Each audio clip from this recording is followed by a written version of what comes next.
شہر اسلام تیرے چاہنے والے نہ رہے، جن کا تو چاند تھا افسوس وہ حالے نہ رہے۔ قدرتیں آزاد ہوں اور فطرتیں پھر ساتھ ہوں، فطرتیں آزاد ہوں اور قدرتیں پھر ساتھ ہوں، بات بس اتنی سی ہے کہ مسلم بن جائے کوئی۔ صورت میں نصارہ تو تمدن میں ہنود، یہ مسلمان ہیں جنہیں دیکھ کے شرمائیں یہود۔ کیوں تو سید بھی ہو، مرزا بھی ہو، افغان بھی ہو، تم سبھی کچھ ہو بتاؤ مسلمان بھی ہو۔ کی محمد سے وفا تو نے تو ہم تیرے ہیں، یہ جہاں چیز ہے کیا لوح و قلم تیرے ہیں۔ حضرات، پرسوں کی تقریر میں نے عرض کیا تھا کہ آقا کریم صلی اللہ تعالی علیہ وسلم مدینہ طیبہ ہجرت فرما کر تشریف فرما ہوئے۔ مقام قبا سے میرے سرکار مدینہ طیبہ میں رونق افروز ہیں۔ آقا کریم صلی اللہ تعالی علیہ وسلم کی بارگاہ میں حاضر ہو کر کے لوگ اسلام قبول کر رہے ہیں۔ بچے آ رہے ہیں، بوڑھے آ رہے ہیں، نوجوان آ رہے ہیں، عورتیں حاضر ہو رہی ہیں، اسلام بڑھتا چلا جا رہا ہے۔ جب یہودیوں نے مدینہ شریف کے دیکھا کہ مکہ سے محمد ہجرت کر کے آئے ہیں اور اپنا دین اس طرح سے وہ پھیلا رہے ہیں، اگر ان کے دین کے تعلق سے کچھ روک و تھام کا معاملہ نہ ہوا تو ان کا دین سارے دینوں پر غالب آ جائے گا۔ آقا کریم صلی اللہ تعالی علیہ وسلم کی بارگاہ میں کئی یہودی عالم حاضر ہوئے اور وہ بھی سرکار کی بارگاہ میں حاضر ہو کر اسلام قبول کیے، جس میں سے حضرت عبداللہ ابن سلام رضی اللہ تعالیٰ عنہ ہیں، جو تورات و انجیل کے بہت زبردست عالم تھے۔ وہ آقا کریم کی بارگاہ میں جب حاضر ہوئے اور اسلام قبول کیے تو سرکار نے ارشاد فرمایا، سرکار سے عرض کرتے ہیں یا رسول اللہ، آپ کو سارے یہود پہچانتے ہیں، یہود کے علماء پہچانتے ہیں، لیکن حسد اور بغض و کینہ کی بنیاد پر آپ کو نبی نہیں مانتے۔ یا رسول اللہ، میں عرض کروں کیسے وہ آپ کو پہچانتے ہیں؟ سرکار نے فرمایا بتاؤ۔ عرض کرتے ہیں یا رسول اللہ، میں یہی مکان میں چھپ جاتا ہوں اور جب آ جائیں یہود عالم آپ انہیں بلوائیں، ان سے پوچھیں تو وہ ساری باتیں بتاتے چلے جائیں گے۔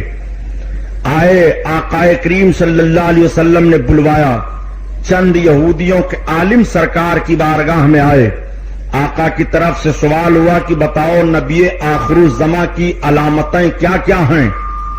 تو ان لوگوں نے بتانا شروع کیا۔ آقا کریم ارشاد فرماتے ہیں اچھا یہ بتاؤ عبداللہ بن سلام تم میں کیسے عالم ہیں؟ ان لوگوں نے کہا کہ ہم میں وہ سب سے بڑے عالم ہیں۔ کہا وہ نبی آخر الزماں کی علامتیں جانتے ہیں کہ نہیں، ان کو پہچانتے ہیں کہ نہیں؟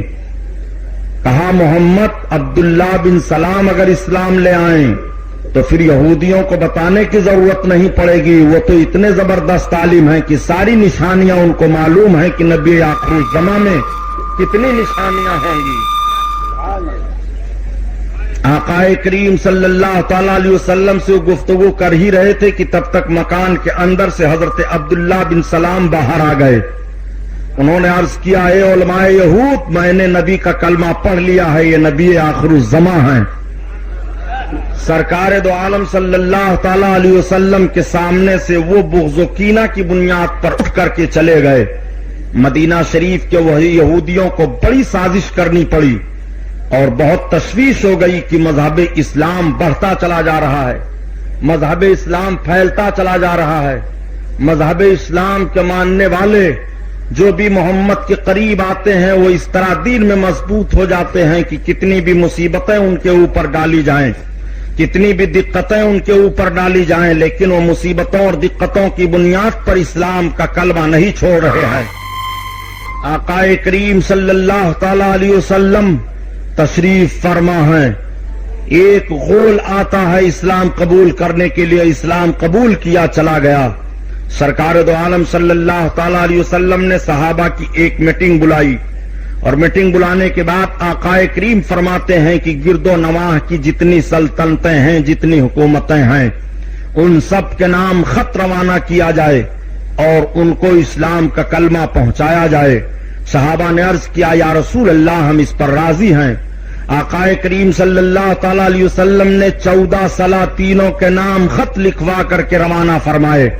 میرے سرکار کا خط جہاں جہاں پہنچا اس میں سے کچھ تو ایسے تھے کہ جنہوں نے کہا ہم بعد میں سوچیں گے، اور کچھ ایسے تھے جو اسلام قبول کیے، لیکن کچھ ایسے ظالم و جابر تھے جنہوں نے سرکار کے خط کی قدر نہیں کی اور پھاڑ کر کے پھینک دیا۔ انہی میں سے ہرقل اعظم بھی تھا۔ سرکار دو عالم صلی اللہ علیہ وسلم نے فرمایا اس نے میرے خط کو پھاڑا ہے، میں نے اس کے پورے ملک کو پھاڑ دیا۔ آقا کریم صلی اللہ تعالی علیہ وسلم کے بتانے کے مطابق چنانچہ اللہ کے حبیب کے شہدائیوں نے چند ہی دن کے بعد میں ایران کو فتح کیا تھا، عراق کو فتح کر لیا تھا، اور اپنے گھوڑوں کے پاؤں تلے ان زمینوں کو روند ڈالا تھا اور یہ بتا دیا تھا کہ محمد سے وفا تو نے تو ہم تیرے ہیں، یہ جہاں چیز ہے کیا لوح و قلم تیرے ہیں۔ آقا کریم صلی اللہ تعالی علیہ وسلم مدینہ طیبہ میں تشریف فرما ہیں۔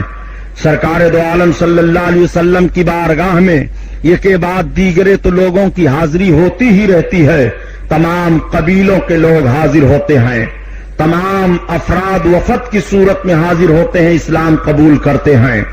آقا کریم صلی اللہ تعالی علیہ وسلم کی بارگاہ میں کیسے کیسے لوگ حاضر ہو کر کے اسلام قبول کر رہے ہیں۔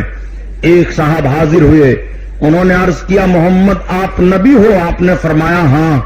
کہا نبی ہو تو یہ بتاؤ کہ آپ کے نبی ہونے کی نشانی کیا ہے؟ سرکار فرماتے ہیں تو کون سی نشانی دیکھنا چاہتا ہے؟ اس نے کہا وہ جو پیڑ ہے میں دیکھنا چاہتا ہوں کہ اس پیڑ کو آپ بلائیں تو آپ کی بارگاہ میں آ جائے۔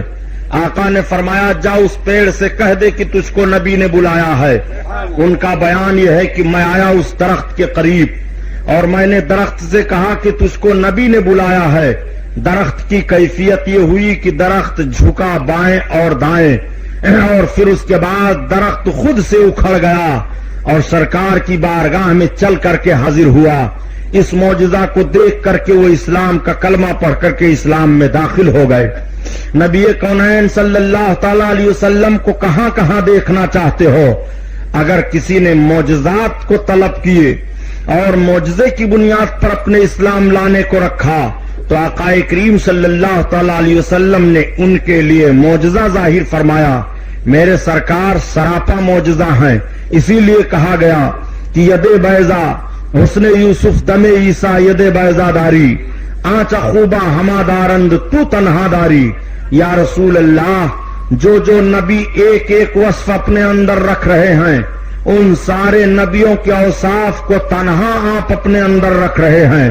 یا رسول اللہ آپ قدم پاک سے لے کر کے سر پاک تک معجزہ ہی معجزہ ہیں، اسی لیے اعلی حضرت عظیم البرکت فرماتے ہیں کہ سر تابا قدم ہے تانے سلطان زمن پھول لب پھول دہن پھول زقن پھول بدن پھول اور تن کا بھی ہمارے ہلائے نہیں ہلتا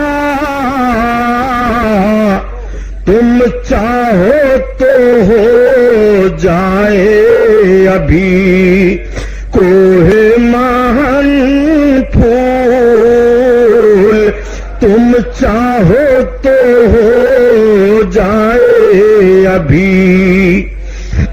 ام المومنین حضرت عائشہ صدیقہ رضی اللہ تعالی عنہا بیٹھی ہیں۔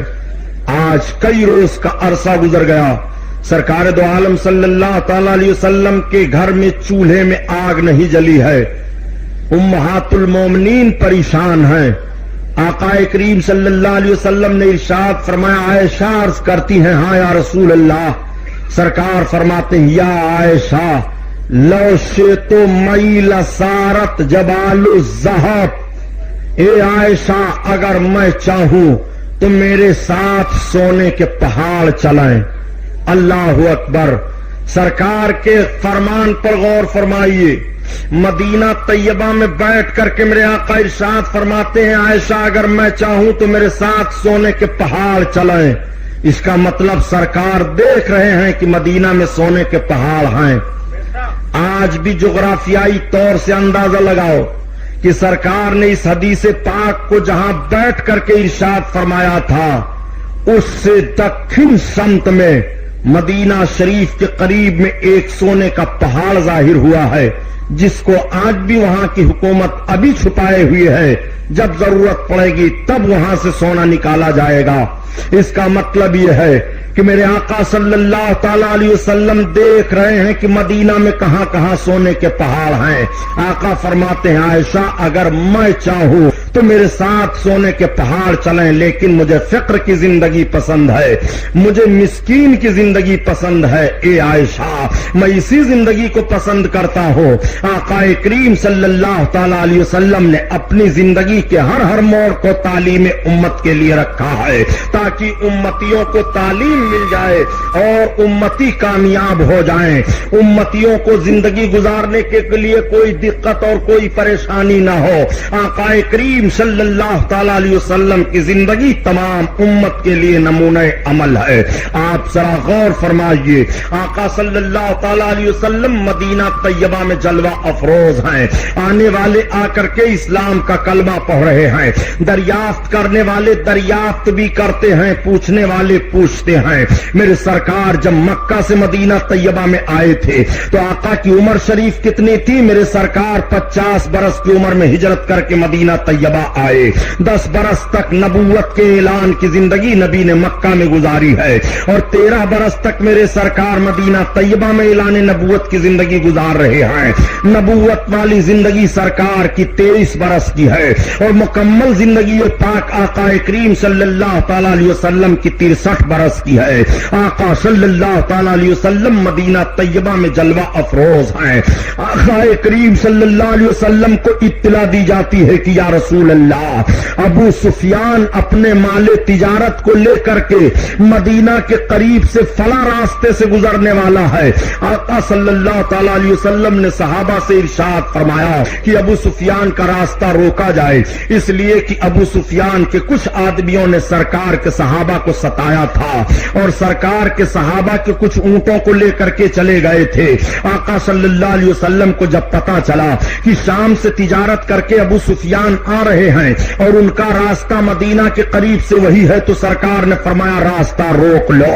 نبی کونین صلی اللہ علیہ وسلم کے فرمان کے مطابق جب صحابہ راستہ روکنے کے لیے چلے تو ابو سفیان کو کسی طرح سے اطلاع مل گئی. ابو سفیان نے راستہ بدل دیا اور راستہ بدل کر کے مکہ پہنچ گئے. یہ کون ابو سفیان ہیں؟ یہ ابو سفیان حضرت امیر معاویہ کے باپ ہیں. یہ وہ حضرت ابو سفیان ہیں جو ابھی اسلام نہیں لائے ہیں, بعد میں یہ بھی اسلام لائے اور عظیم صحابی بنے, لیکن یہی حضرت ابو سفیان ہیں. جب مکہ میں پہنچے تو مکہ کے کافروں کو اکٹھا کیا اور اکٹھا کرنے کے بعد ابو سفیان نے مکہ کے کافروں سے کہا کہ سنو, دیکھو محمد کے حالات کو دیکھو, کس طرح سے ہم پر چڑھائی کرنے کا پروگرام بنا رہے ہیں. دیکھو مدینہ چلے گئے, مدینہ میں ان کے ماننے والوں کی کتنی جمعیت ہو گئی ہے, لہذا ایک کام کیا جائے کہ مدینہ میں چڑھ کر کے محمد کا مقابلہ کیا جائے. 1000 کفار تیار ہو گئے, اس میں ابو جہل ہے, اس میں عتبہ ہے, اس میں شیبہ ہے, اس میں ابو سفیان ہیں,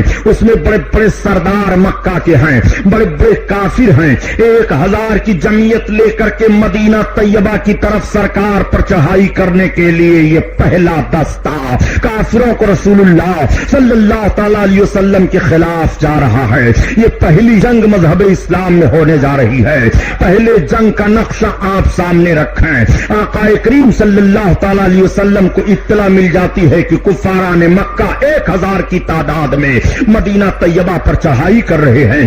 آقا صلی اللہ تعالی علیہ وسلم نے اپنے جانثاروں کو اکٹھا کیا اور جب جانثار اکٹھا ہو گئے تو سرکار نے ایک خفیہ ایجنسی متعین کی، یعنی چند صحابہ کو اس طرح سے متعین کیا جو کافروں کے نقل و حرکت کو وہ معلوم کرائیں اور آ کر کے بتاتے رہیں۔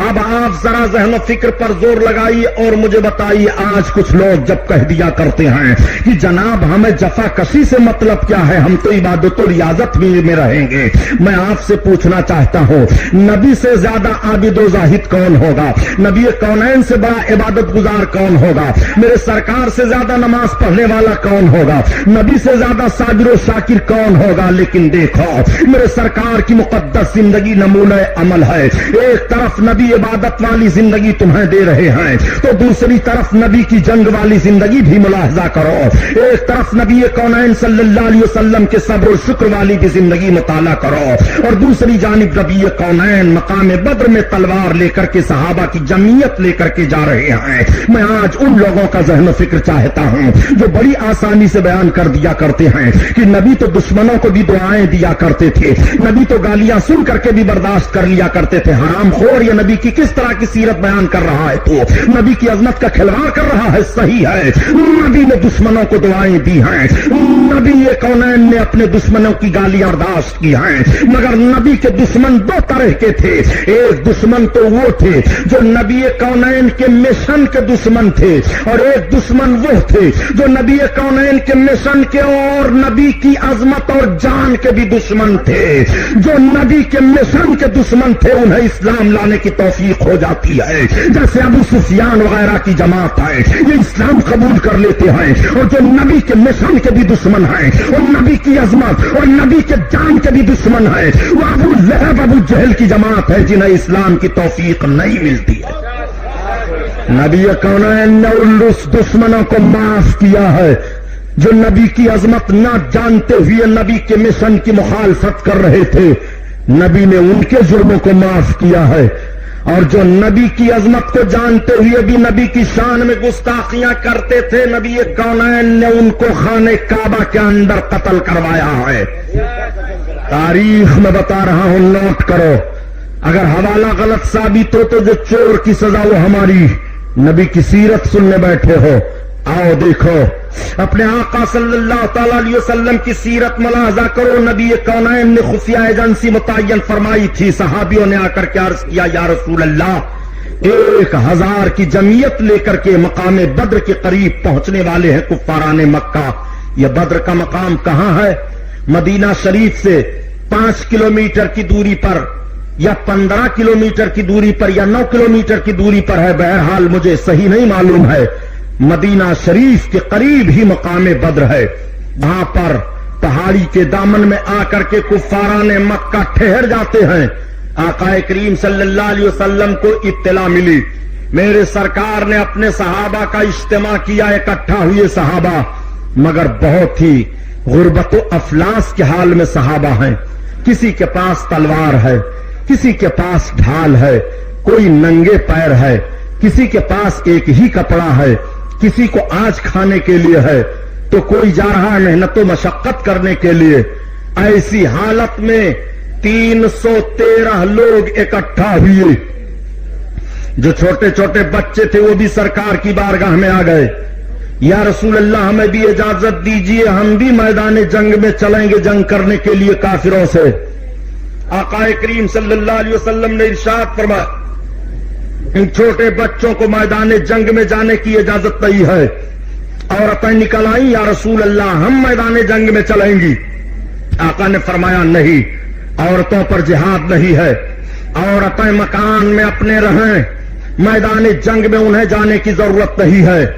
آقا کریم صلی اللہ علیہ وسلم نے جو اپنے 313 مجاہدین کی جمعیت کو متعین فرمایا، حضرت عثمان غنی سامنے آئے، آقا نے ارشاد فرمایا عثمان تم نہ جاؤ، اس لیے کہ سرکار کی شہزادی حضرت ام کلثوم حضرت رقیہ حضرت عثمان غنی کے نکاح میں تھی اور بیمار تھی۔ سرکار نے ارشاد فرمایا عثمان تم رقیہ کے تیمارداری میں رہو، تمہیں وہی ثواب ملے گا جو لوگوں کو میدان جنگ میں ملے گا۔ حضرت عثمان غنی کے علاوہ بڑے بڑے جتنے صحابہ تھے سب شریک ہوئے۔ اللہ کے حبیب صلی اللہ علیہ وسلم نے صف دیکھی، سرکار جائزہ لیتے چلے جا رہے ہیں. آقا کی نگاہ دو بچوں پر پڑی. سرکار نے ارشاد فرمایا بیٹا تم میدان جنگ میں نہ چلو. ایک بچہ اپنے انگوٹھے کے بل کھڑا ہو گیا. سرکار آگے بڑھے. تب تک اس نے عرض کیا جس کو سرکار نے فرمایا تھا بیٹا تم سب سے نکل جاؤ تم نہ چلو میدان جنگ میں. اس نے عرض کیا یا رسول اللہ یہ ہم سے کشتی لڑ جائیں ان کو میں پٹخ دیتا ہوں. سرکار آپ ان کو تو نہیں سب سے نکال رہے ہیں, ان کو جنگ میں چلنے کی اجازت ہو رہی ہے. اور یا رسول اللہ ہم کو یہ مجھ سے نہیں جیتتے ہیں. سرکار نے فرمایا اچھا آؤ باہر آؤ. دونوں باہر ہوئے. سرکار نے فرمایا کشتی لڑو. دونوں لڑے تو واقعی انہوں نے زمین پر انہیں پٹخ دیا. سرکار خوش ہو گئے. آقا نے فرمایا چلو تم دونوں چلو میدان جنگ میں. یہ دونوں بچے بھی میدان جنگ میں جا رہے ہیں. صحابہ کی پوری جمعیت جا کر کے مقام بدر میں ٹھہر جاتی ہے. نبی کونین صلی اللہ تعالی علیہ وسلم کو تمام دشمن گھیرے میں لینے کی کوشش کر رہے ہیں. صحابہ آپس میں طے کرنے لگے کہ نبی کونین صلی اللہ تعالی علیہ وسلم کے خیمے کے قریب کون رہے گا. تو کسی کی ہمت نہیں ہو رہی تھی, اس لیے کہ 1000 کفاروں کی جمعیت سب کے سب سرکار ہی پر یلغار کرنا چاہتے ہیں. اس دن حضرت ابو بکر صدیق فرماتے ہیں میں نے عرض کیا کہ میں اپنے آقا کے قریب رہوں گا. صحابہ کہتے ہیں کہ اچھوں کے دل ہل رہے تھے نبی کونین کے قریب رہنے کے لیے, لیکن ابو بکر کا یہ کلیجہ تھا. انہوں نے کہا میں اپنے سرکار کے خیمے کے قریب رہوں گا. چنانچہ آقا کریم صلی اللہ علیہ وسلم کے خیمے کے قریب رہ کر کے پاسبانی کی ذمہ داری حضرت ابو بکر صدیق رضی اللہ تعالیٰ عنہ لے لیتے ہیں. یہ پہلی جنگ اسلام کی ہونے جا رہی ہے. آقا نے فرمایا پتہ لگاؤ کفار کتنے ہیں. آ کر کے لوگوں نے بتایا یا رسول اللہ آج شام کو ان کی فوج میں 3 اونٹ ذبح ہوئی ہیں. سرکار نے فرمایا وہ قریب 1000 کے ہیں. آقا صلی اللہ تعالی علیہ وسلم رات میں اپنے رب کی عبادت کر رہے ہیں. صحابہ آپس میں گفتگو کر رہے ہیں. کفاران مکہ جنگ کی تیاری کر رہے ہیں. پہلے زمینی لڑائی تھی, یکا دکا پہلے لڑتے تھے, اس کے بعد ہلہ بول کر کے حملہ کیا جاتا تھا فوج پر, اور فوج کا ایک سپہ سالار ادھر سے ہوتا تھا ایک ادھر سے ہوتا تھا. اس طرح جنگ کا نقشہ پہلے تھا. آج کی طرح سے جنگ کا نقشہ نہیں تھا کہ بارود پھینکا جائے, راکٹ مار دیا جائے, میزائل مار دیا جائے, سب خون مار دیا جائے, بم مار دیا جائے, بندوق و پستول سے حملہ کر دیا جائے. اس میں کوئی بہادری نہیں ہے جنگ کرنے کے لیے, تو مزدلوں کی جنگ مانی گئی ہے. یہ جنگ وہ جنگ ہے جو آمنے سامنے بہادری کی جنگ ہو رہی ہے. آمنے سامنے تلواریں چل رہی ہیں, اپنی طاقت و قوت کا جوہر آمنے سامنے دکھانے والے دکھا رہے. آج پریشان کر دیا اس آدمی نے. درود شریف پڑھو. اللہم صلی علی سیدنا مولانا محمد معدن الجود والکرم وعلی آلہ وبارک وسلم صلاۃ و سلام علیک یا رسول اللہ صلی اللہ تعالی علیہ وسلم. آقا کریم صلی اللہ تعالی علیہ وسلم تمام صحابہ کو ملاحظہ کرتے ہیں. دیکھنے کے بعد میرے سرکار نے حضرت عمر فاروق اعظم کو بلایا. عمر ابن خطاب ادھر آؤ. حضرت عمر ابن خطاب آگے بڑھے. سرکار نے فرمایا چلو میدان میں چلنا چاہتا ہوں. اب آقا کے ساتھ میدان میں گئے. سرکار کے دستے پاک میں ایک چھڑی ہے. میرے آقا میدان بدر میں کھڑے ہو کر کے ایک جگہ ایک دائرہ کھینچتے ہیں اور ارشاد فرماتے ہیں عمر کل ابو جہل اسی کے اندر مارا جائے گا. مرنے والا کل مرے گا, خبر آج نبی دے رہے ہیں. اور کسے کہتے ہیں علم غیب. یہی وجہ ہے جو میں کہتا ہوں نجد کی بدماش اولادوں سے پوچھو. اور کسے غیب کا علم کہتے ہیں. نبی کونین صلی اللہ علیہ وسلم نے گول دائرہ کھینچتے ہوئے فرمایا اس میں فلاں کافر مارا جائے گا. اللہ کے حبیب حضرت عمر ہی سے کیوں کہہ رہے ہیں کہ عمر کل ابو جہل اس میں مارا جائے گا. ایک بات یہ بھی سوچ لو کہ ابو جہل سگا ماموں ہے حضرت عمر فاروق اعظم کا. میرے سرکار ذہن و فکر دے رہے ہیں کہ دیکھو آج اسلام کی پہلی جنگ ہونے جا رہی ہے. اس میں خون کا رشتہ نہیں دیکھا جائے گا, اس میں نبی کی محبت کا رشتہ دیکھا جائے گا. میرے سرکار نے فرمایا یہاں مارا جائے گا ابو جہل. آقا کریم نے نشاندہی فرما دی. سویرا ہوا, جنگ کا نقارہ بجا, میدان بدر میں لوگ کھڑے ہو گئے. ایک کافر نکلا, اس نے کہا بھیجو ہمارے مقابلے میں علی ابن ابی طالب کو.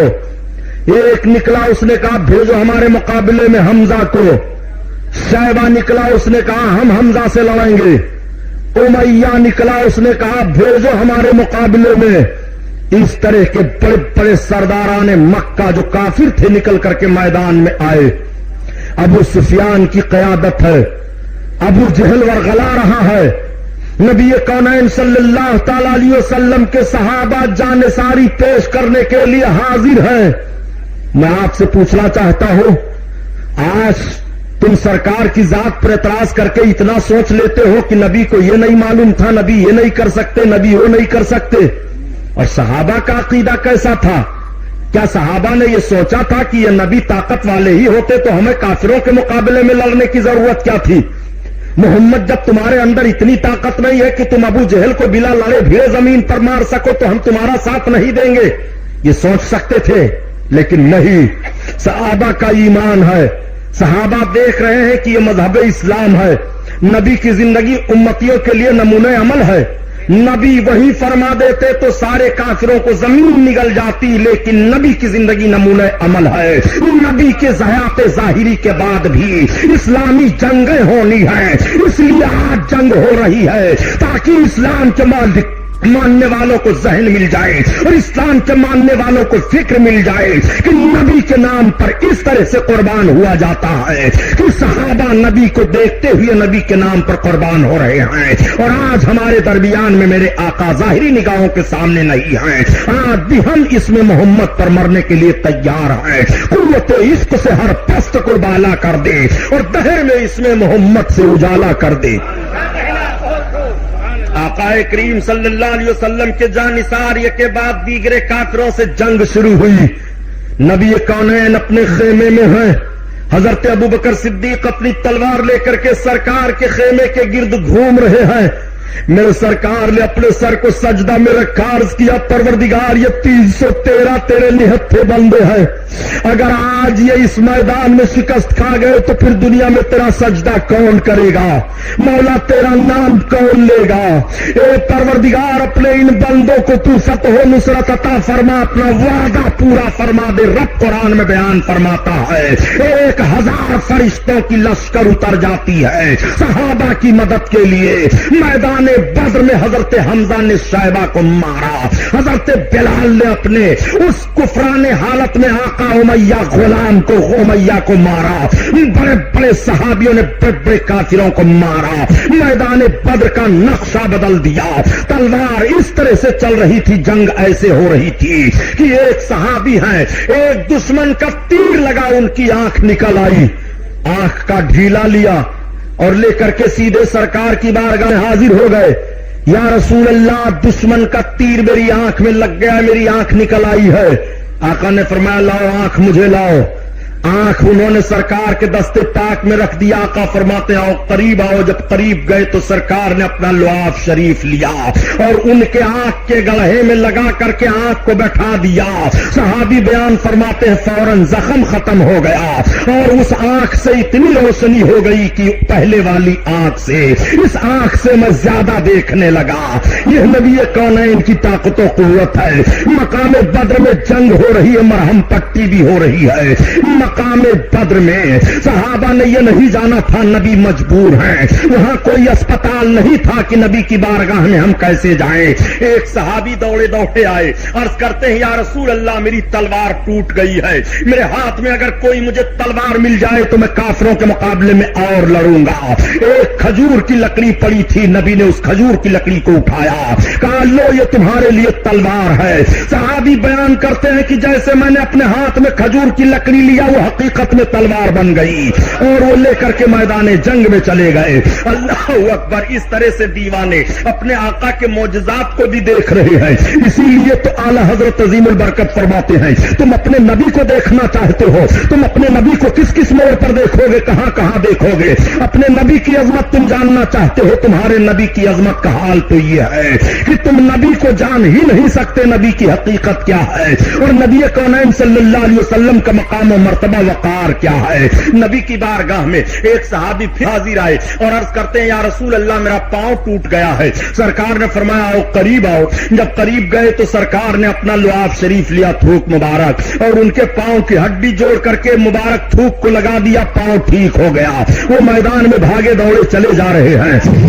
اللہ اکبر. آپ ذرا دیکھو, اسی لیے تو اعلیٰ حضرت عظیم البرکت فرماتے ہیں کہ شافی و عافی ہو تم, کافی و نافی ہو تم, یا رسول اللہ شافی و عافی ہو تم اور کافی و نافی ہو تم, درد کو کر دو دوا تم پہ کرو درود. اللہ اللہ. آقا کریم صلی اللہ تعالی علیہ وسلم کو دیکھو, سرکار دو عالم صلی اللہ علیہ وسلم کے جانثار میدان بدر میں لڑ رہے ہیں. یہ پہلی لڑائی ہو رہی ہے, یہ پہلی جنگ ہو رہی ہے, یہ پہلا خون بہ رہا ہے, یہ پہلی تلوار مذہب اسلام کے نام پر چل رہی ہے. آج جب کچھ لوگ کہتے ہیں اسلام تلوار کے زور سے پھیلا, میں عرض کرتا ہوں نہیں, جملہ بدلو. اسلام تلوار کے زور سے نہیں پھیلا ہے. اسلام اپنے حسن کی بنیاد پر پھیلا ہے. اسلام اپنے کارکردگی کی بنیاد پر پھیلا ہے. اسلام اپنی حقانیت کی بنیاد پر پھیلا ہے. اسلام اپنی سچائیت کی بنیاد پر پھیلا ہے. آؤ دیکھو, نبی کونین صلی اللہ تعالی علیہ وسلم کے ایک صحابی حضرت عبد الرحمن ابن عوف ہیں. وہ بیان کرتے ہیں کہ وہی دونوں بچے جس کو سرکار نے میدان میں چلنے کی اجازت دی تھی, وہ میرے سامنے دوڑے دوڑے آئے اور پوچھنے لگے یہ چچا یہ تو بتاؤ ابو جہل کہاں ہے. میں نے کہا وہ دیکھو ابو جہل دکھائی دے رہا ہے.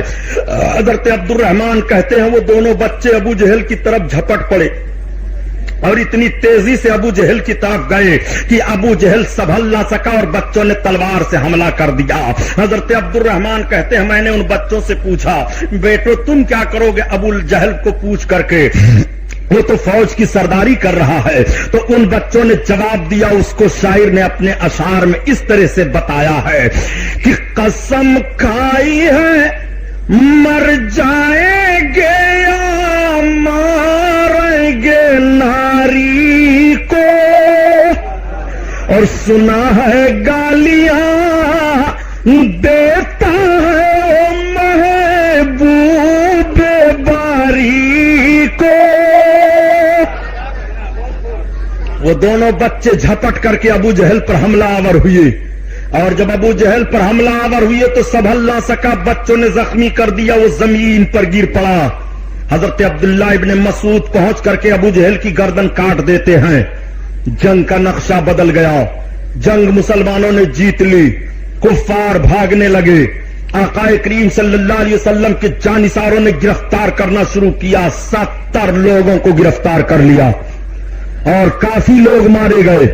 مکہ میں کفار کے اوپر سراسیمگی کا حال تھا, دہشت میں آ گئے سب کہ محمد کے جانثاروں نے مختصر جماعت تھی لیکن 1000 پر فتح حاصل کر لی ہے. ایسی نوعیت ہو گئی. اب جب یہ 70 گرفتار کیے گئے تو آؤ دیکھو آقا کریم صلی اللہ تعالی علیہ وسلم کے داماد حضرت عمرو بن عاص بھی انہی 70 میں سے ہیں. حضرت عمرو بن عاص سامنے لائے گئے. سرکار کے چچا حضرت عباس بھی اسی میں ہیں, وہ بھی آئے تھے پہلے کافروں کی طرف سے. آقا کریم صلی اللہ علیہ وسلم کے سامنے سب پیش کیے گئے. مشورہ ہونے لگا کہ ان 70 کے تعلق سے کیا کیا جائے. کوئی کسی کا باپ لگ رہا ہے, کوئی کسی کا داماد لگ رہا ہے, کوئی کسی کا بھائی لگ رہا ہے, کوئی کسی کا ماموں لگ رہا ہے, کوئی کسی کا عزیز ہے. حضرت عمر فاروق اعظم نے عرض کیا یا رسول اللہ اس میں جو جس کا رشتہ دار ہے ہر رشتہ دار اپنے رشتہ دار کو قتل کرے. جوش ایمانی ملاحظہ فرمائیے, یہی مقام بدر ہے. مقام بدر میں ایک صحابی کا اور واقعہ سنو. جب جنگ ہو رہی تھی تو حضرت عبیدہ بن جراح رضی اللہ تعالیٰ عنہ ہیں.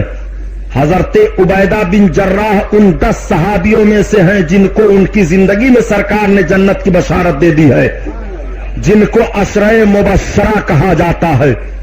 حضرت عبیدہ بن جراح میدان جنگ میں سرکار کی طرف سے ہیں.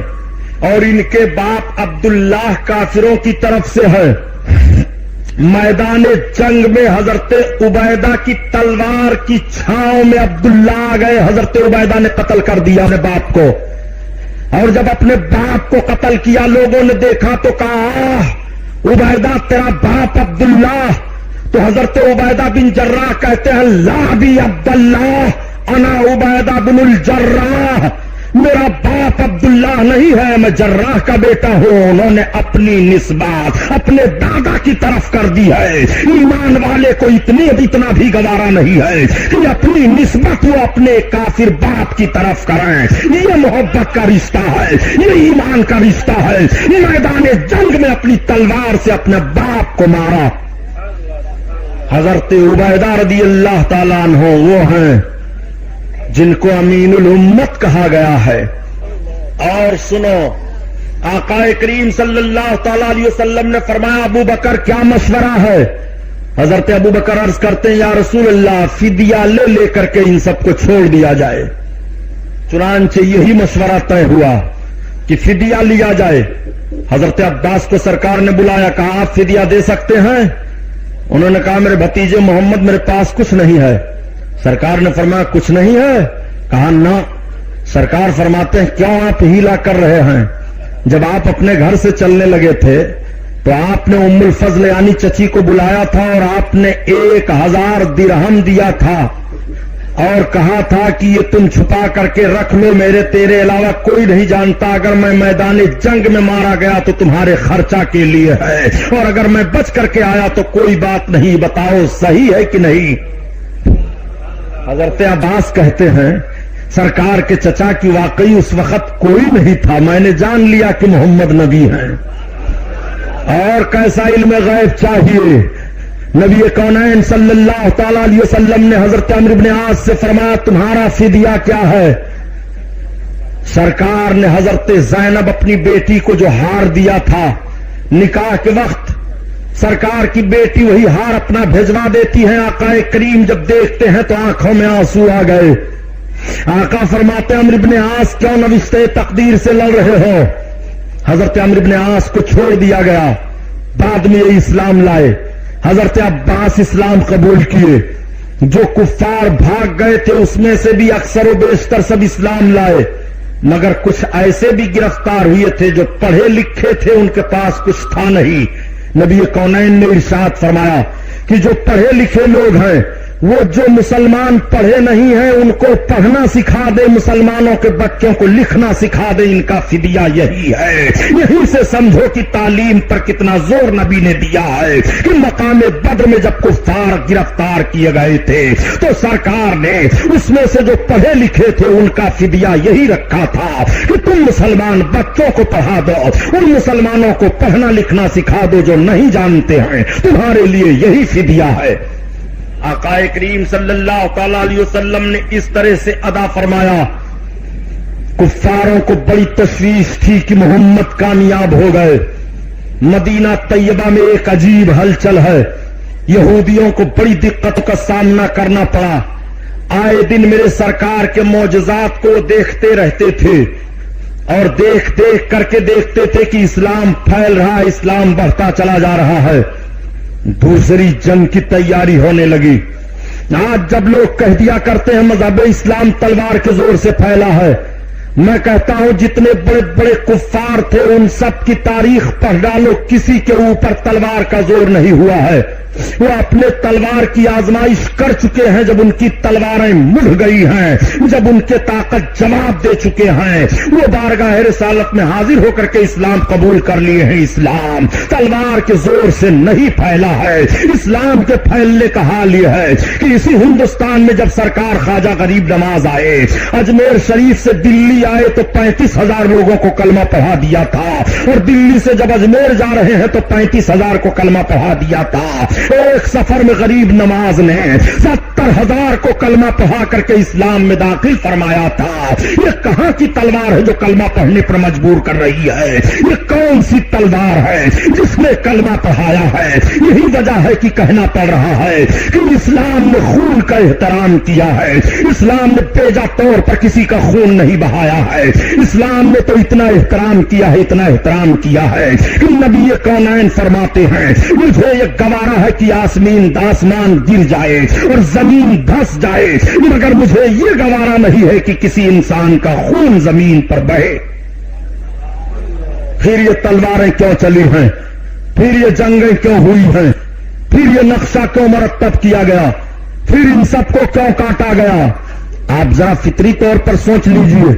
آپ ایک دشمن کو ہر سائڈ سے سمجھانا چاہتے ہیں, آپ رحم و کرم کی چھاؤں میں اس کو لا کر کے رحمت کی برسات میں اس کو نہلانا چاہتے ہیں, لیکن وہ ہے کہ اکڑا ہوا ہے, کسی صورت پر ماننے کے لیے تیار نہیں ہے. آپ کو لامحالہ اپنا وہ کارنامہ بدل کر کے وہ کارنامہ اختیار کرنا پڑے گا جس چیز کو اس کی فطرت چاہ رہی ہے, یعنی اس پر سختی کرنی پڑے گی. مذہب اسلام کی جتنی جنگیں ہوئی ہیں, مذہب اسلام میں جس طرح سے بھی لڑائیاں ہوئی ہیں, وہ مذہب اسلام کے مفاد کے لیے تھی, اپنے مفاد کے لیے. قطعاً یہ جنگیں نہیں تھیں. کفار ہار کر کے گئے, بڑی تشویش ان کو ہو گئی, بڑا تعجب ان کو ہوا. وہ پھل تیاری کرنے لگے, مکمل تیاری کرنے لگے کہ اب کی ہم تیاری کر کے ہر حالت میں مدینہ طیبہ پر چڑھائی کریں گے اور مقام بدر کا بدلہ ہم لے کر کے رہیں گے. چنانچہ یہ سب کے سب تیار ہو گئے, 3000 کی جمعیت لے کر کے. پھر یہ دوسری جنگ ہونے جا رہی ہے. آقا کریم صلی اللہ تعالی علیہ وسلم کو اطلاع دی جاتی ہے, یا رسول اللہ مدینہ شریف پر چڑھائی کفاران مکہ کر رہے ہیں. یا رسول اللہ بڑی بھیانک جنگ کی نوعیت سامنے آنے والی ہے. نبی کونین نے اپنے چاہنے والوں کا جائزہ لیا.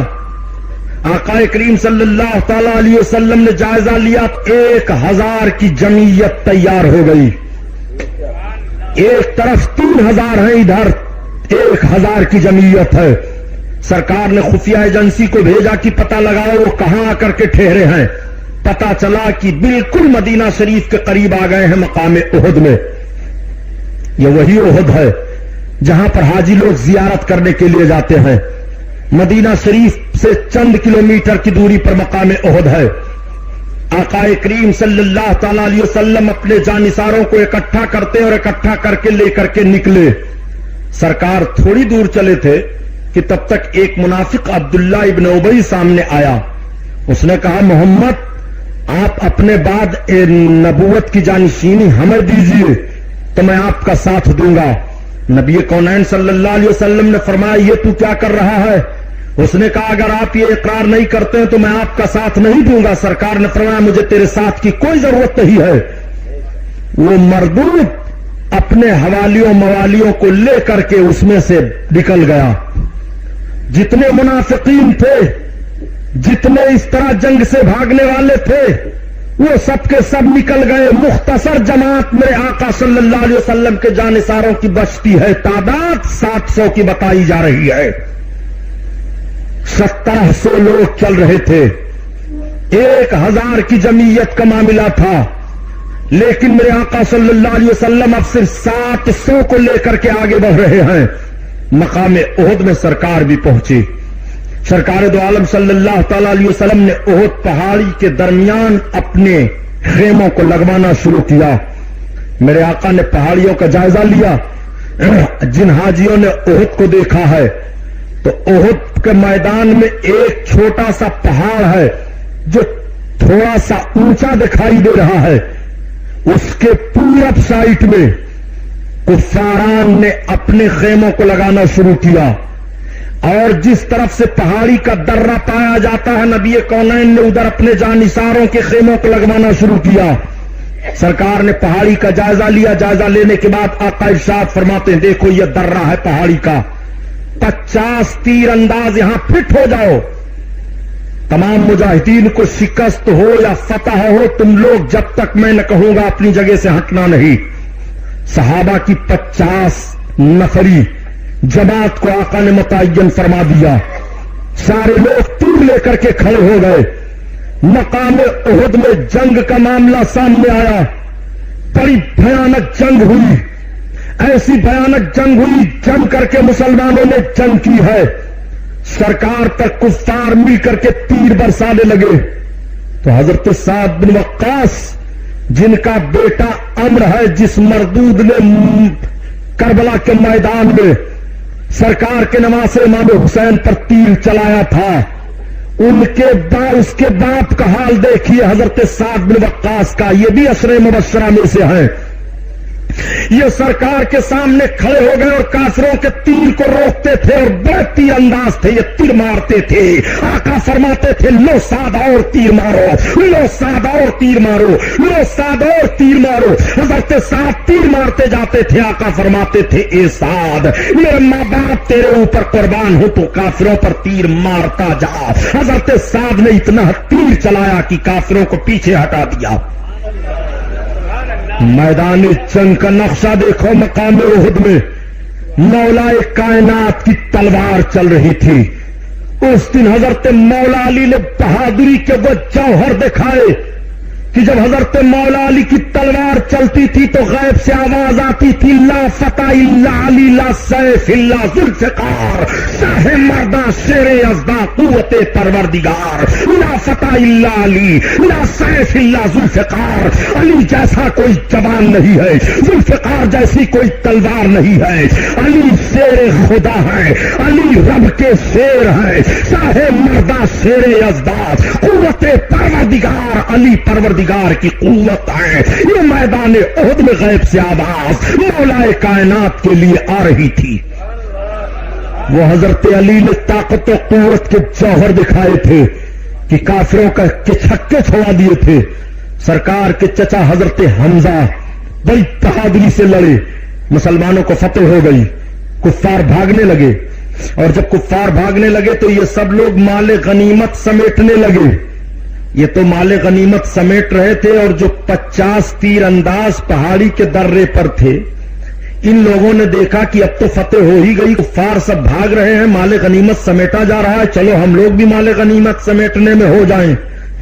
حضرت عبداللہ ایک صحابی ہیں، انہوں نے روکا، کہا خبردار بہنا نہیں، سرکار نے منع فرمایا ہے۔ مگر کچھ نوجوان تھے جوش میں، وہ نہیں مانے، انہوں نے حد کو توڑ دیا، آئے مال غنیمت سمیٹنے لگے۔ اس وقت حضرت خالد بن ولید اسلام نہیں لائے تھے۔ حضرت خالد بن ولید 200 کافروں کا جتھا لے کر کے پہاڑی کے درے پر داؤ لگائے تھے۔ جیسے دیکھا کہ یہ سب کے سب مال غنیمت سمیٹنے میں لگے ہیں، پیچھے سے حضرت خالد بن ولید نے حملہ کر دیا۔ پیچھے سے اچانک حملہ ہونا تھا کہ جیتی ہوئی فوج شکست میں بدل گیا نقشہ۔ مسلمانوں میں افراتفری مچ گئی، وہ سنبھل نہ سکے، ایک دوسرا دوسرے پر گر رہا ہے۔ آقا کریم چند بڑے بڑے صحابہ کو لے کر کے پہاڑی کے اوپر جانے لگے، ظالموں نے تیر برسایا تھا۔ میرے سرکار ایک گڑھے میں تشریف لے آئے تھے، اسی جنگ میں نبی کونین کے 2 دندان مبارک بھی شہید ہوئے تھے۔ آقا کریم لے کر کے پہاڑی کے اوپر چڑھ گئے، عجیب نقشہ بدل گیا تھا، مسلمان ادھر ادھر ہو گئے تھے، کچھ تو میدان جنگ کو چھوڑ کر کے بھاگنے لگے اور مدینہ طیبہ کی طرف بھاگتے جا رہے تھے۔ مدینہ میں خبر پہنچ گئی کہ محمد رسول اللہ کو معاذ اللہ قتل کر دیا گیا ہے۔ مدینہ میں جو لوگ بچے تھے وہ سب پریشان ہو گئے، پریشان ہو کر کے وہ سب بھاگنے لگے میدان کی طرف۔ اسی میں سے ایک انصاری عورت ہیں، وہ بھی میدان کی طرف نکل پڑی، وہ بھی بھاگتی چلی آ رہی ہیں۔ ادھر سے ایک صحابی جا رہے تھے، پوچھا کہاں جا رہی ہو؟ کہا میدان میں جا رہی ہو۔ بتاؤ میرے سرکار کا حال کیا ہے؟ کہا تمہارے شوہر شہید کر دیے گئے، تمہارے باپ شہید کر دیے گئے، تمہارے بھائی شہید کر دیے گئے۔ خاتون نے کہا میرے تینوں شہید کر دیے گئے۔ کہا ہاں، کہا یہ تو بتاؤ کہ رسول اللہ کا حال کیا ہے؟ تو انہوں نے کہا الحمدللہ سرکار صحیح اور سلامت ہیں۔ تو خاتون نے کہا جب نبی صحیح اور سلامت ہیں تو مجھے کوئی غم نہیں ہے، اگرچہ بھائی شہید کر دیا گیا، اگرچہ شوہر شہید کر دیا گیا، اگرچہ میرا باپ شہید کر دیا گیا۔ اعلیٰ حضرت عظیم البرکت اسی کو بیان فرماتے ہیں کہ ان کے نثار کوئی کیسے ہی رنج میں ہو، جب یاد آ گئے ہیں سب غم بھلا دیے ہیں، سب غم بھلا دیے ہیں۔ اللہ اکبر، یہ دوسری جنگ عظیم ہو رہی ہے۔ سرکار دو عالم صلی اللہ تعالی علیہ وسلم پہاڑی پر تشریف فرما ہے میرے آقا. ابو سفیان اور دوسرے جو بڑے بڑے سربراہ اردہ تھے وہ لوگ کہتے ہوئے واپس چلے گئے چلو چھوڑو ہٹاؤ بدلہ ہو گیا بدر کا. اسی جنگ میں میرے آقا کے چچا حضرت حمزہ کو شہید کیا گیا. حضرت حمزہ کو کیسے شہید کیا گیا؟ ابو سفیان کی بیوی ہندا نے قسم کھا لیا تھا کہ اگر حمزہ کو کوئی قتل کر دے تو میں اپنے تمام زیورات کو اور اوپر سے نقدی بھی انعام دوں گی. چنانچہ ایک وحشی غلام تھے، اس وقت وہ اسلام نہیں لائے تھے، وہ حربہ چلانا بہت اچھا جانتے تھے. بلم، انہوں نے بلم سے حضرت حمزہ کو مارا. حضرت حمزہ کو ان کا بلم لگ گیا کہ بھالے کا لگنا تھا کہ حضرت حمزہ زمین پر آئے. حضرت حمزہ کو شہید کیا گیا. اور جب سرکار کے چچا کو شہید کیا گیا اور کلیجہ پھاڑ کر نکالا گیا، لے جا کر کے وحشی نے ہندا کو دیا. ہندا نے اپنے منہ میں رکھا اور اس کے بعد اگل دیا. اپنی قسم کو اس طرح سے ہندا نے پورا کیا.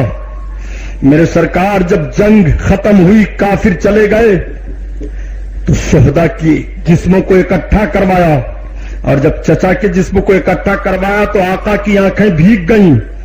میرے سرکار رونے لگے. آقا کریم کی پھوپھی آئی دیکھنے کے لیے اپنے بھائی کو. سرکار نے فرمایا خبردار چچا کے جسم کو پھوپھی جان کو دیکھنے نہیں دینا. روک دیا گیا تھا. کفن کا حال کیا تھا جاتا تھا اور پیر ڈھکا جاتا تھا تو سر کا حصہ کھل جاتا تھا. پیر پر گھاس رکھی گئی اور قبر انور میں آپ کو رکھا گیا. وہی مقام احد ہے جہاں پر حضرت امیر حمزہ کی قبر شریف آج بھی ہے.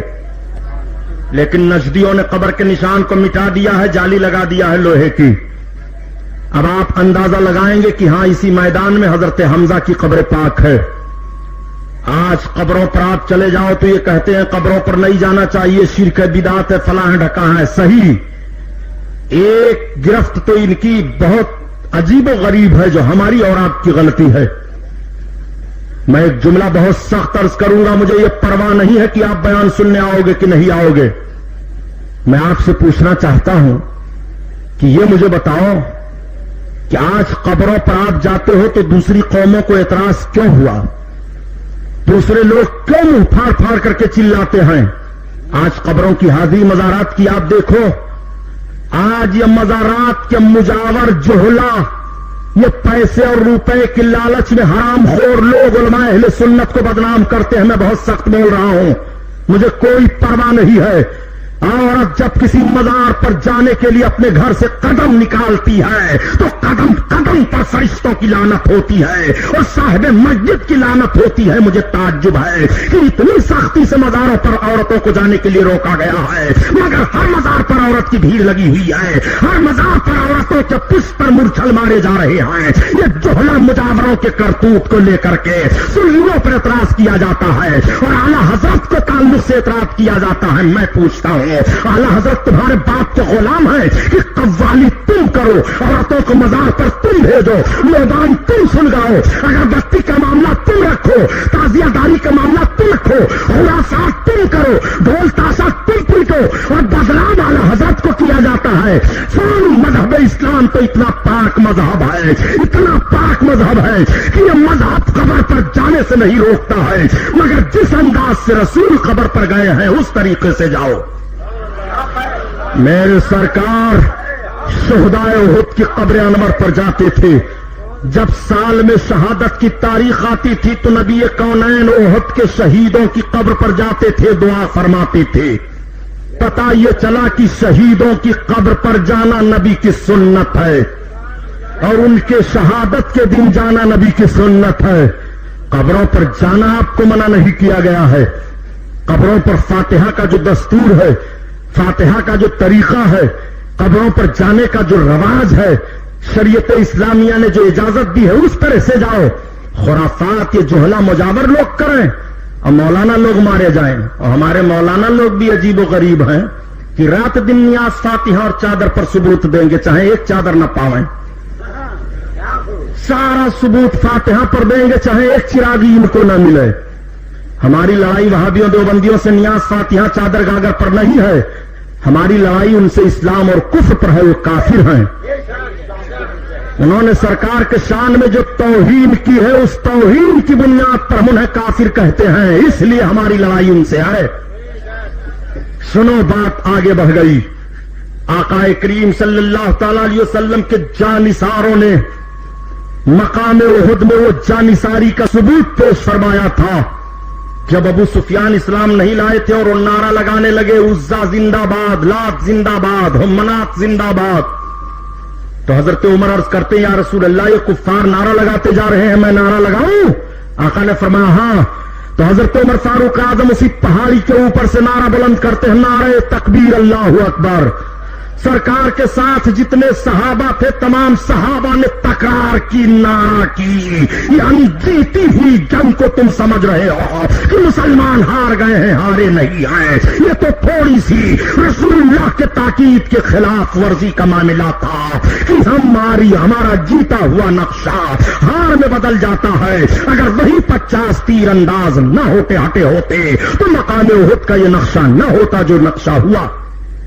آقا کریم صلی اللہ تعالی علیہ وسلم کے صحابہ غمگین تھے، بڑا غم تھا۔ مقام احد سے واپس آنے کے بعد کافی لوگ شہید کر دیے گئے تھے، 70 صحابہ شہید کر دیے گئے تھے۔ لوگ مزمحل رہا کرتے تھے۔ رب تعالیٰ نے قرآن کی آیت نازل فرمائی، وَلَا تَحْنُوا وَلَا تَحْزَنُوا وَأَنْتُمُ الْأَعْلَوْنَ إِن كُنتُم مُؤْمِنِينَ، تم غم نہ کھاؤ، سست نہ پڑو، کامیاب تم ہی رہو گے، شرط ہے کہ مومن بن کر رہو۔ جب یہ آیت نازل ہوئی صحابہ کو سکون ہو گیا۔ آقا کریم صلی اللہ تعالی علیہ وسلم مدینہ طیبہ میں جلوہ افروز ہیں۔ کفاروں نے بڑی کوشش کی مذہب اسلام کسی طرح سے رکے نہ بڑھے، لیکن مذہب اسلام کہاں رکنے والا ہے؟ اسلام کی فطرت میں قدرت نے لچک دی ہے، یہ اتنا ہی ابھرے گا جتنا اسے دباؤ گے۔ آج اگر کچھ لوگ تصور کریں کہ ہم مذہب اسلام کے ماننے والوں کو کاٹ کر مار کر مذہب اسلام کو کم کر دیں، یہ نہیں ہو پائے گا۔ ارے یار، بکریاں اتنی کٹ رہی ہیں روز، اتنے بکرے اور بکریاں ذبح ہو رہی ہیں، پھر بھی غول کے غول، جھنڈ کے جھنڈ دکھائی دے رہے ہیں۔ بکریوں کو نہیں ختم کر پا رہے ہو، مسلمانوں کو مار مور کر ختم کر پاؤ گے؟ یہ کہاں سے ذہن رکھ لیا ہے؟ آؤ سنو، اسلام کے ماننے والوں نے کیسے کیسے دن دیکھے ہیں۔ نبی کونین صلی اللہ علیہ وسلم کے کلمہ پڑھنے والے ہیں ہمارے سرکار، وہ عظمت والے نبی ہیں، وہ عظمت والے نبی۔ آقا کی بارگاہ میں ایک خاتون حاضر ہوئی، اپنے بچے کو لے کر کے، ان کا بچہ بولتا نہیں تھا۔ یا رسول اللہ، یہ میرا بچہ سرکار بولتا نہیں ہے۔ آقا کریم فرماتے ہیں جاؤ پانی لے آؤ۔ جب وہ پانی لے کر کے آئیں تو سرکار نے پانی اپنے منہ میں لیا، کلی فرمایا، سرکار نے فرمایا اس کے منہ میں ڈال دو۔ جیسے اس کے منہ میں ڈالا وہ بچہ بولنے لگا۔ ایک عورت اپنے بچے کو لے کر کے آئی، یا رسول اللہ یہ میرا بچہ گونگو کرتا ہے، گونگا ہے۔ سرکار نے فرمایا لاؤ قریب لاؤ۔ آقا کریم صلی اللہ علیہ وسلم نے اپنے دست نبوت کو اس کے سینے پر پھیرا، اس بچے نے ایک کالی چیز طے کی، اس کے بعد اس کی آواز صاف ہو گئی۔ سرکار کی بارگاہ میں جو جو ضرورتیں صحابہ کو پڑتی ہیں، اس درمیان میں ان ضرورتوں کو بھی آقا کریم کی بارگاہ ہی میں حاضر ہوتے ہیں پوری ہونے کے لیے۔ زندگی کے جتنے لوازمات کی ضرورت پڑتی ہے سب چلو نبی کی بارگاہ میں۔ بیمار ہو نبی کی بارگاہ میں چلو، گھر نہیں ہے نبی کی بارگاہ میں چلو، یہ ضرورت ہے نبی کی بارگاہ میں چلو، وہ ضرورت ہے نبی کی بارگاہ میں چلو۔ آقا کریم صلی اللہ تعالی علیہ وسلم ہر چیز کو تعلیم امت کے لیے نبھا رہے ہیں۔ میرے سرکار نے بڑی سختی سے منع فرمایا کہ کوئی کسی کی چغلی نہ کیا کرے۔ آج کس طرح سے چغل خوری کا معاملہ ہے، آج کیسے چغلیاں کی جاتی ہیں، آج کیسے غیبت کی جاتی ہے۔ نبی کریم صلی اللہ علیہ وسلم تشریف فرما تھے تب تک ایک اور، لیکن کیا اس میں کوئی مسلمان نہیں ہے؟ جو ہوٹل پر پکوڑی سموسا دیتا تھا وہ بھی گیا، اپنا دھاگا ادھر سرکایا، نیکر کھولا، موتنے لگا، ویسے باندھتے ہوئے آیا، پکوڑی لگانے لگا۔ تو واپس ہم چلے آئے تو ایک صاحب نے کہا کیوں مولانا صاحب آپ کچھ نہیں کھائیں گے؟ ہم نے کہا نہیں میرا پیٹ بھر گیا۔ یہ حال ہے ان گندھوروں کا. اب آپ لوگ بھی ہو ایسے گندھورے ہوٹل پر کھاتے پیتے بھی ہو. سنو، پیشاب کے چھینٹوں سے بچو. آقا فرماتے ہیں کہ عذاب قبر پیشاب کے چھینٹوں سے نہ بچنے والوں کے لیے ہے. میرے سرکار تشریف لے جا رہے ہیں. سرکار نے 2 قبر والوں کو دیکھا. آقا فرماتے ہیں صحابی سے لاؤ کھجور کی تر شاخ لاؤ. کھجور کی ایک تر شاخ دی گئی ہری ٹہنی.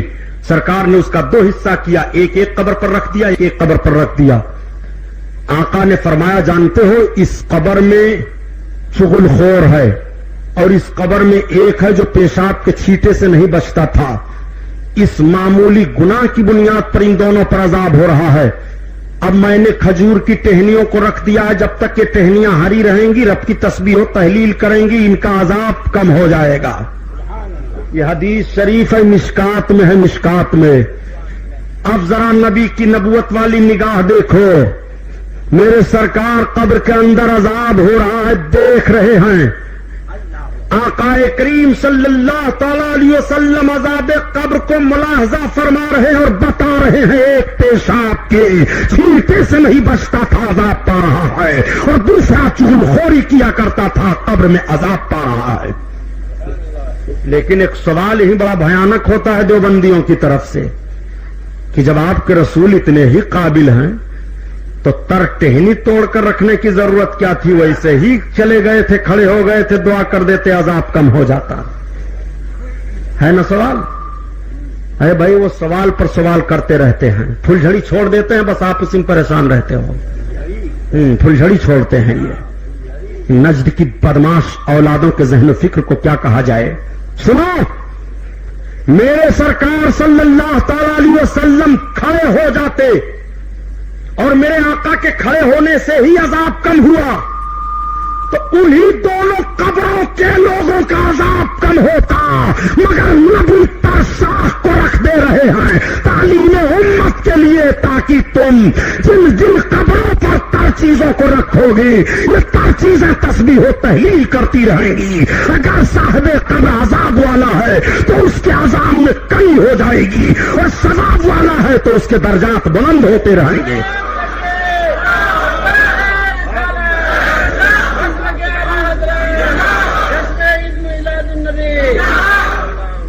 آقا کریم صلی اللہ علیہ وسلم تشریف فرما ہیں. ایک صحابی آئے عرض کرنے لگے یا رسول اللہ فلاں مر گیا ہے مگر اس کے قبر سے گدھے کی طرح آواز آ رہی ہے. آقا کریم صلی اللہ علیہ وسلم فرماتے ہیں وہ اپنے ماں کا نافرمان تھا. جب صحابہ نے پتہ لگایا تو پتہ چلا کہ جب ماں اپنے بچے کو بلاتی تھی تو وہ کہتا تھا کیا تو گدھے کی طرح سے بولتی رہتی ہے. جب وہ مر گیا تو قبر میں عذاب پڑ رہا ہے اور آواز گدھے کی آواز کی طرح سے آ رہی ہے. نبی کونین صلی اللہ علیہ وسلم کے بتانے کے مطابق صحیح پتہ چلا کہ مرنے کے وقت اس کی ماں ناراض تھی. پتہ چلا عذاب قبر ماں اور باپ کے ناراضگی کی بنیاد پر بھی ہے. اور کیسے عذاب قبر ہے کیا بتاؤں نوجوانوں کو. نوجوانوں نماز پڑھا کرو. بڑی خدمت کرتے ہو یار عالموں مولویوں کی، سب کی نماز سے آپ لوگ کیوں دور رہتے ہو؟ سوئے رہتے ہیں سب، ٹر ٹر کرتے رہتے ہیں. بلایا کرو، جاگنے نام نہیں لیتے ہیں. سنو، رو، اپنے گناہوں پر معافی مانگو، رب کی بارگاہ میں رو. نماز پڑھو، نماز جان بوجھ کر کے نہ چھوٹنے پائے. نماز اور معراج پر مکمل تقریر میری کل ہوگی. نماز اور معراج اس پر تقریر انشاءاللہ کل ہوگی اور پرسوں کا بیان میلاد النبی پر ہوگا. اب آج بیان اپنے آقا کی سیرت کی سنو.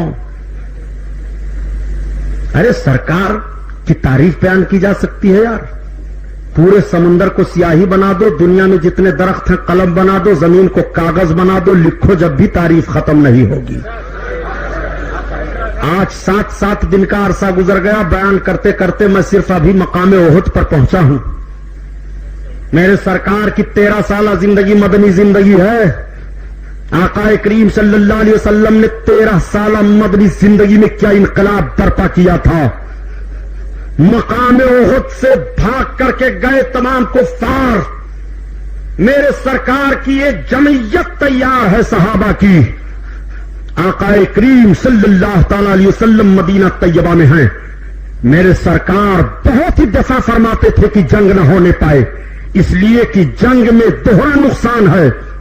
کتنی بھی اسلامی تاریخیں پڑھ ڈالو، نبی کونین جب فوجیوں کو روانہ فرماتے تھے تو ارشاد فرماتے تھے خبردار مکانوں کو نہ جلانا، کھیتیوں کو نہ برباد کرنا، بوڑھوں کو نہ قتل کرنا، عورتوں کو نہ مارنا، بچوں پر نہ ہتھیار اٹھانا، جو میدان میں مقابلہ کرتے ہوئے بھاگے گا اس کا پیچھا نہ کرنا۔ نبی اس طرح سے جنگ کا نقشہ متعین فرما رہے ہیں۔ اسلامی جنگ کو تو دیکھو، اسلام پر اعتراض کرنے والوں، اسلام کے تقدس کو دیکھو، اسلام اگر نہ ہوتا تو ہندوستان میں آج بھی تم جانور سے بدتر زندگی گزارتے۔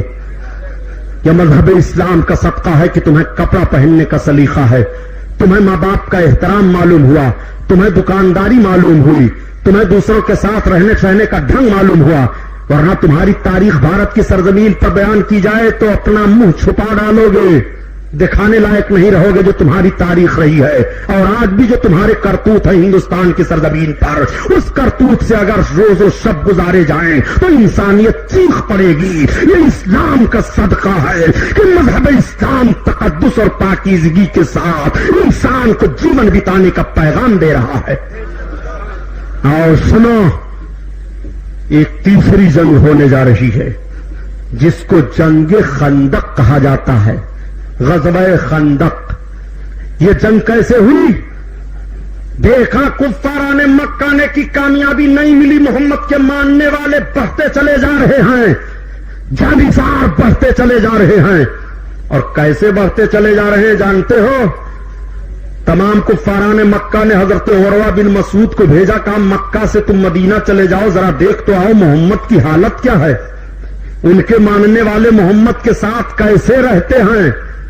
سنو اس کا پیغام دینے والے مسلمانوں، وہابیوں نجدیوں کے عقیدوں کی بنیاد پر اپنے ایمان کو خراب نہ کرو، آؤ دیکھو محبت رسول کا پیغام دیکھو۔ یہ قوم چلاتی رہتی ہے کہ ہم بھی تو نبی سے محبت کرتے ہیں، حرام خور، نبی سے تو محبت کرتا ہے تو یہ فرقہ بندی کیسے ہوئی؟ نبی سے تو محبت کر رہا ہے تو یہ جنگ کیسے ہو رہی ہے؟ نبی سے تو محبت کر رہا ہے تو آج نبی کی ذات کو اعتراض کا محور کیوں بنایا جا رہا ہے؟ میں پوچھنا چاہتا ہوں تجھ سے، دیکھ نبی کی محبت کیسی ہوتی ہے۔ جب کفاران مکہ نے حضرت عروہ بن مسعود کو بھیجا کہ جاؤ عروہ ابن مسعود تم دیکھاؤ کہ مدینہ میں محمد کے ماننے والے محمد سے کس طرح سے پیش آتے ہیں۔ عروہ ابن مسعود کا بیان ہے کہ جب میں مکہ سے مدینہ آیا اور میں مسجد نبوی کے قریب پہنچا تو اس وقت محمد وضو بنا رہے تھے، ان کے ماننے والوں کا حلقہ بنا ہوا تھا، اور جب وہ وضو بناتے تھے تو ان کے وضو کا پانی زمین پر نہیں گرنے پاتا تھا، اگر وہ کھکھار کر تھوکتے تھے تو ان کا تھوک زمین پر نہیں گرنے پاتا ہے، بلکہ اپنے ہاتھوں پر لوگ لے لیتے ہیں اور اپنے چہروں پر مل رہے ہیں، اپنے جسم پر مل رہے ہیں۔ اس طرح سے محبت کا عالم ہے۔ کہاں قرآن میں آیا ہے کہ نبی جب وضو کریں تو ان کے جسم کا لگا ہوا پانی زمین پر نہ گرے؟ کہاں قرآن میں آیا ہے کہ جب نبی تھوکیں تو ان کے تھوک کو اپنے ہاتھ پر لے لو؟ محبت دیکھ، محبت۔ اور یہی محبت نہیں تھی، بلکہ جن صحابیوں کو پانی نہ ملتا وہ دوسرے کے ہاتھ کی تری کو لے کر کے اپنے چہرے پر ملتے تھے۔ یہ محبت کا عالم ہے۔ جب عروہ ابن مسعود واپس گئے، مکہ والوں نے پوچھا کیسا پائے ہو؟ کہا میری رائے تو یہی ہے کہ محمد کے پیچھے نہ پڑو۔ کہا ایسا لگ رہا ہے شاید تم بھی کلمہ پڑھ لیے۔ کہا نہیں، کلمہ تو نہیں پڑھا ہوں، لیکن معاملہ یہ ہے کہ میں نے بڑے بڑے سلاطینوں کو دیکھا، بڑے بڑے دوستوں کو دیکھا، بڑے بڑے لوگوں کو دیکھا، لیکن محمد کے ماننے والوں کو جو میں نے دیکھا کہ محمد سے کیسی محبت کر رہے ہیں، ارے جب ان کے جسم کا لگا ہوا پانی وہ زمین پر نہیں گرنے دیتے ہیں تو ان کا خون وہ کب زمین پر گرنے دیں گے؟ جس قوم کی اتنی محبت ہو اس قوم سے تم کبھی بھی کامیاب نہیں ہو سکتے ہو۔ یہ ہے محبت کا عالم۔ اور سنو، تیسری جنگ کی تیاری ہونے لگی جس کو غزوہ خندق کہتے ہیں۔ مکہ کے کافروں نے تیاری کر لی مدینہ پر چڑھیں گے. وہ ہردم مدینے پر چڑھ رہے تھے تو مقام بدر پر رک گئے, پھر مدینہ پر چڑھے تو مقام احد پر رک گئے. اب کی پوری جمعیت لے کر آ رہے ہیں. اگل بغل کے بھی کافروں کو اکٹھا کر لیا. مدینہ شریف کے یہود بھی چپکے چپکے مل گئے. اللہ اکبر. سرکار کی خفیہ ایجنسی نے رپورٹ دے دی, یا رسول اللہ کفار آ رہے ہیں. میرے آقا نے صحابہ کی میٹنگ کی. یہ بتاؤ کیا کیا جائے اس معاملے میں. یہیں سے پتا چلا کہ کوئی کام کرنا ہو تو اپنے بھائیوں سے مشورہ کر لیا کرو. میرے سرکار صحابہ سے مشورہ لیتے ہیں. کسی نے عرض کیا, یا رسول اللہ ہم نکل کر حملہ کریں, اس طرح حملہ کریں, اس طرح روکیں, یہاں روکیں, ہم بھی چلیں. حضرت سلمان فارسی نے عرض کیا, یا رسول اللہ میری رائے تو یہ ہے کہ ان کی اتنی بڑی جمعیت آ رہی ہے, ہم اقلیت میں ہیں. میری رائے یہ ہے کہ 3 طرف سے خندق کھود دی جائے اور ایک طرف سے راستہ رکھا جائے, ایک طرف سے ان کا مقابلہ کیا جائے. سرکار نے فرمایا, ہاں یہ تجویز تو اچھی ہے, لیکن 3 طرف سے کہاں خندق رہے گی. ایک طرف سے تو پہاڑی ہے, ایک طرف سے ہم راستہ رکھیں گے, 2 ہی جانب سے خندق کھودنی ہے. اس رائے کو سرکار نے پسند فرما لیا. اب 10 فٹ گہری یا 7 فٹ گہری اور 10 فٹ چوڑی خندق کی کھدائی ہونے لگی مدینہ شہر کی حفاظت کے لیے. ایک طرف سے پہاڑیاں تھی, کھجور کے باغات تھے, ادھر سے تو آ نہیں سکتے تھے, اور جدھر سے ان کے آنے کا راستہ تھا ادھر سے خندق کھودی جا رہی ہے. ایک راستہ رکھا گیا کہ جہاں سے ہم بھی نکل کر کے حملہ آور ہوں گے. جو لوگ جاتے ہیں مدینہ شریف حج کے ایام میں, ان سے پوچھو غزوہ خندق دیکھنے جاتے ہیں کہ نہیں, لیکن اب جانی نہیں پاؤیں گے. وہ سب نجدیوں نے مٹا اٹھا دیا, کچھ نہیں رہ گیا. کچھ مسجدیں ہیں بس, جس سے پتا چلتا ہے کہ یہی وہ مقام ہے جہاں خندق کی لڑائی ہوئی تھی. نہ وہ نالا رہ گیا, نہ وہ کھدائی رہ گئی, نہ وہ راستے رہ گئے, نہ کچھ. یہ نشانیاں مٹاتے جا رہے ہیں. سب نشانیاں مٹا دو, امریکہ کی پالیسی ہے, نشانیاں مٹاؤ. جب نشانیاں مٹ جائیں گی تو محبت خود بخود کم ہو جائے گی. ابھی آپ اپنے باپ سے بڑی محبت رکھتے ہیں, قبر تلاش کرنے لگو, قبر مل ہی نہیں رہی ہے, تو کون سی محبت کا اظہار کرو گے.